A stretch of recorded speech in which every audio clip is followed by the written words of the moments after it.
తాకట్లో ఉన్న మీ బంగారాన్ని నమ్మి కష్టాల్ని కాంపౌండ్ వాల్ దాటించే one and only solution Prime Gold Hub మాత్రమే. కాంటాక్ట్ 8499938881. కొత్త జీఎస్టీలో ఏ వస్తువులు ధరలు తగ్గుతాయి, ఏ వస్తువులు ధరలు పెరుగుతాయి అనేది ఈ వీడియోలో మీకు పూర్తిగా వివరిస్తాను. మీరు ఎక్కడా కూడా స్కిప్ చేయకుండా చూడండి. వెల్కమ్ టు మరోకోవడం, నేను మీ ప్రసాద్. ఇక విషయం ఏంటి అంటే GST goods services and tax అన్నమాట. సో గూడ్స్ అనగానే వస్తువులు, మనం వాడుకునే వస్తువులు కావచ్చు, అన్ని రకాల వస్తువులని గూడ్స్ అని అంటారు. సో ఈ గూడ్స్ పైన ట్యాక్స్ విధిస్తూ ఉంటారు కదా. సో ఆ జీఎస్టీ అనేది అదే అనమాట. సో ఈ జీఎస్టీ అనేది ఇప్పుడు కొన్ని వస్తువుల మీద తగ్గాయి, ఇంకొన్ని వస్తువుల మీద పెరిగాయి. ఈ తగ్గిన వస్తువులు ఏమేంటి, వాటి వల్ల ఉపయోగం ఉందా, పెరిగిన వస్తువుల వల్ల ఏమైనా నష్టం ఉందా, మరి దీని అంతటిని మీకు ఈ వీడియోలో వివరిస్తాం. ఇదిగోండి, ఇది చూడండి, historic Diwali gift for the nation అని చెప్పేసి పెట్టారు. సో ఇదేంటి అని అంటే, from farmers to enterprises, from house holds to business, the next generation GST brings happiness for all. So ఇక్కడ ఏంటి చూడండి, ఇప్పటివరకు మనకి ఎట్లా ఉండేది అంటే జీఎస్టీలు అనేవి 4 రకాల స్లాబ్లు ఉండేవి. 5%, 12%, 18%, 28%. సో ఇప్పుడు అవన్నీ లేకుండా ఆ స్లాబులు కూడా తగ్గించే ప్రయత్నం. సో ఇప్పుడు ఏంటి అంటే ఇది చూడండి, ఫస్ట్ ఆఫ్ ఆల్ ఏమేమి తగ్గుతున్నాయి అనేది చూస్తే ఇక్కడ ఐటమ్స్, వస్తువులు ఏమిటి, hair oil, shampoo, toothpaste, toilet soap అంటే bath soap, toothbrushes, shaving cream. ఇవి మొన్నటి వరకు 18% ఉండేవి, ఇప్పుడు అవి 5%కి డ్రాప్ అయ్యింది, అంటే తగ్గింది. సో అది అంటే మనం రెగ్యులర్గా యూజ్ చేసే వస్తువుల్లో ఆ జీఎస్టీ అనేది 5%గా తగ్గించబడింది 18% నుంచి. ఇంకా తర్వాత బటర్, వెన్న, నెయ్యి, చీజు, అలాగే డైరీ ప్రోడక్ట్స్, ఈ ఏవైతే పాలు, వెన్న, నెయ్యి వీటన్నిటికి సంబంధించి అది కూడా 12% ఉండేది, అది కూడా 5%గా తగ్గించబడింది. అలాగే ఆ తర్వాత ప్రీప్యాక్డ్ నమ్కీన్స్, బూజా, మిక్స్చర్స్ అంటే మనం తినే వస్తువులు కొన్ని ఉంటాయి కదా. సో అవి కూడా 12% ఉండేది, 5%కి డ్రాప్ అయింది. యుటెన్సిల్స్, మనం కిచెన్లో వాడుకునే వస్తువులు కూడా 12% ఉండేది, అది 5%కి తగ్గించబడింది. తర్వాత feeding bottles, napkins for babies and clinical diapers, ఈ డైపర్స్ కావచ్చు, నాప్కిన్స్ కావచ్చు, వీటన్నిటికి సంబంధించి కూడా 12% ఉండేది, అది కూడా 5%కి డ్రాప్ అయింది. తర్వాత సివింగ్ మెషిన్స్ అండ్ పార్ట్స్, ఈ మెషినరీకి సంబంధించిన ఈ మెషిన్స్ మామూలుగా మనం కుట్టు మెషిన్లు అంటారు చూసారా, వాటికి సంబంధించి కూడా 12% ఉండేది, 5% తగ్గించబడింది. ఇక దాని తర్వాత ఇక్కడ చూద్దాం, అప్లిఫ్టింగ్ ఫార్మర్స్ అండ్ అగ్రికల్చర్, వ్యవసాయానికి సంబంధించిన వస్తువులు కూడా తగ్గించారు. సో అది రైతులకి కొంచెం ఊరటనిచ్చే అంశం. ఉదాహరణకి ట్రాక్టర్ టైర్లు, వాటి స్పేర్ పార్ట్స్ 18% ఉండేది, 5%కి డ్రాప్ అయింది. అలాగే ట్రాక్టర్స్కి 12% ఉండేది, 5%కి తగ్గించబడింది. Specified bio pesticides, micro nutrients, ఈ పెస్టిసైడ్స్, న్యూట్రియంట్స్ మీద కూడా 12%, 12% ఉన్నది, 5%కి డ్రాప్ అయింది.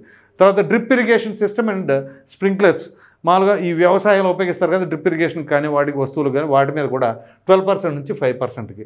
ఆ తర్వాత అగ్రికల్చర్ అంటే వ్యవసాయానికి horticulture, forest machines, soil preparation, cultivation, harvesting and threshing, ఇవన్నీ కూడా 12% నుంచి 5%కి వచ్చింది. ఇక్కడ టైర్స్, ట్రాక్టర్ టైర్స్కి, స్పేర్ పార్ట్స్కి 18% నుంచి 5%కి వచ్చింది. ఇది రైతులకి ఊరటనిచ్చే అంశంగా మనం పేర్కొనవచ్చు. ఇక దాని తదుపరి ఇక్కడ చూద్దాం, relief in health care sector. ఇక్కడ ఆరోగ్యరీత్యా individual health and life insurance, ప్రతి ఒక్కరూ ఇప్పుడు ఇన్సూరెన్స్ తీసుకుంటూ ఉంటాం కదా, అది లైఫ్ ఇన్సూరెన్స్ కావచ్చు, హెల్త్ ఇన్సూరెన్స్ కావచ్చు. మొన్నటి వరకు కూడా 18% ఉండేది జీఎస్టీ, ఇప్పుడు కంప్లీట్గా 0 చేశారు.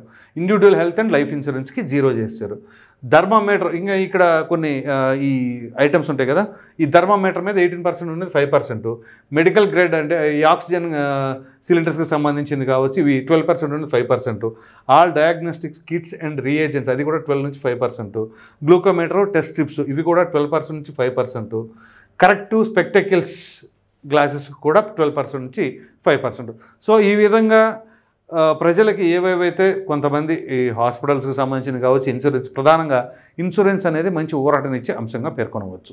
ఇక దాని తర్వాత ఇక్కడ ఆటోమొబైల్స్ మేడ్ అఫోర్డబుల్. ఆటోమొబైల్స్, ఈ ఆటోమొబైల్ రంగానికి సంబంధించి చూడాలి. Petrol hybrid, LPG, CNG cars not exceeding 1200 cc and 4000 mm, ఇవి ఇప్పుడు ఇవి 1200 సీసీ ఉన్నవి 28% నుంచి 18%గా చిన్న సైజ్ చిన్న కార్లు అంటారు చూసారా, కొంత మిడిల్ క్లాస్ వాళ్ళకి కొంచెం ఊరటనిచ్చే అంశం ఇది. అలాగే diesel cars not exceeding 1500 CC, 1500 CC కంటే తక్కువ ఉన్న వాటిని కూడా 28% నుంచి 18%. అలాగే 3 వీల్డ్ వెహికల్స్ లైక్ ఆటోలు కానీ ఇవి ఇట్లాంటివి కూడా 28% నుంచి 18% డ్రాప్ చేయడం. Motor cycles 350 CC and below, 350 CC కంటే దానికంటే తక్కువ పవర్ ఉన్నాయి 28% నుంచి 18%. 350 సీసీ అబవ్ ఉంటే మళ్ళీ అది డిఫరెంట్ స్లాబ్లోకి వెళ్తుంది. So motor vehicles for transport of goods, ఉదాహరణకి ఈ గూడ్స్ ట్రాన్స్పోర్ట్ చేసే ఈ పోర్టర్ వెహికల్స్ ఉంటాయి, గూడ్స్ ఆటోస్ అవి కూడా 28% నుంచి 18% డ్రాప్ అయింది. సో ఇది కూడా చాలా వరకు ఊరటనిచ్చే అంశంగా చెప్పుకోవచ్చు. ఇక affordable education, maps, charts, globes ఇవి 12% ఉండేది నిల్లు. పెన్సిల్స్, షార్ప్నర్స్, క్రేయన్స్, ప్యాస్టల్స్ ఇవి కూడా నిల్లు చేశారు.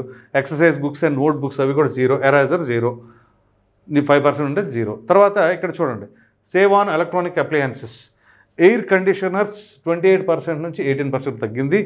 టెలివిజన్ అబోవ్ 32 ఇంచెస్ ఇవి చూడండి 28% నుంచి 18% తగ్గింది. మానిటర్స్ అండ్ ప్రొజెక్టర్స్ అనేవి 28% నుంచి 18%కి. డిష్ వాషింగ్ మెషిన్స్ 28% నుంచి 8%కి తగ్గించడం జరిగింది. సో ఇక్కడ మనం గమనించవలసిన అంశాలంటే ఇవి తగ్గించబడినవి. మరి పెరిగినవి ఏమేంటి అని అంటే, పెరిగినవి చాలా తక్కువ మనం ఐటమ్స్గా చెప్పుకోవాలి. అందులో ప్రధానంగా ఏంటి అంటే, ఏవైతే ఈ సిగరెట్స్, ఆ సిగరెట్స్ అనేవి 40%. అలాగే luxury cars, luxury electronic goods ఏదైనా ఉంటే, అలాగే బ్రాండెడ్ షర్ట్స్ ఉంటాయి చూసారా, అబౌట్ 2500 కాస్ట్ ఉన్నవి ఇవి మాత్రం పెరిగినాయి బాగా. అంటే 40% దాకా ఆ జిఎస్టీ అనేది వేయటం జరుగుతుంది. సో అంటే ఇక్కడ మోస్ట్ ప్రాబబ్లీ ఈ ఎకనామికల్గా ఎవరెవరైతే అంటే మిడిల్ క్లాస్ పీపుల్కి, బిలో మిడిల్ క్లాస్ పీపుల్కి ఊరటనిచ్చే అంశాలు. ఎందుకంటే మనం రెగ్యులర్గా వాడే వస్తువులన్నీ కూడా జిఎస్టీని తగ్గించడం జరిగింది.